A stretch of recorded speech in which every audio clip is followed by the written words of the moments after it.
તો ગાઈસ તો ભાઈ લોકો તમારું સ્વાગત છે મારા નાનલા બ્લોગમાં. ને ગાઈસ આજે મને મારું નસીબ એટલું ખોટું છે મારેથી ગેસ જાણાઈ બી ગયું. મેં ગાઈસ પહેલે બધા આઈફોનમાં ગાઈસ લેમિનેશન કરાવી દીધા અમે. મારા પાસાનો ખરાબ થઈ જાય એના માટે તો મને ત્યાં લેમિનેશન વાળા ગાઈસ જે મતલબમાં એવું કહ્યું કે કલાક 2 કલાક પછી થાહે એમ. કેટલું તો કેટલું મારું નસીબ ખોટું કહેવાય ગાઈસ. તો બધે જ ગાઈસ મને ઠોકરમાં લેવું થોડી ચાલે હે. બધે જ્યાં જાય ત્યાં ઠોકર. આપણે બધાથી ગાઈસ છેલ્લે એટલે છેલ્લે જ આવીએ ગાઈસ.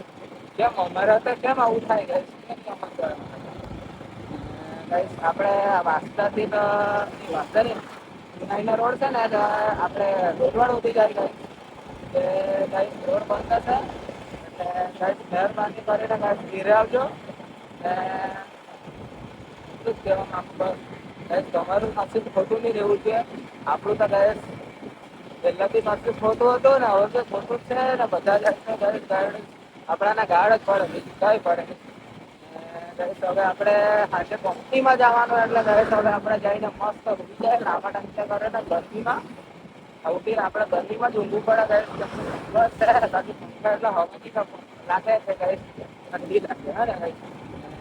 કાલે આપણે મળીએ બીજે બીજો હતા બીજા નવા લોકેશન આવે તબ તક 2 દિવસ બાય લવ યુ.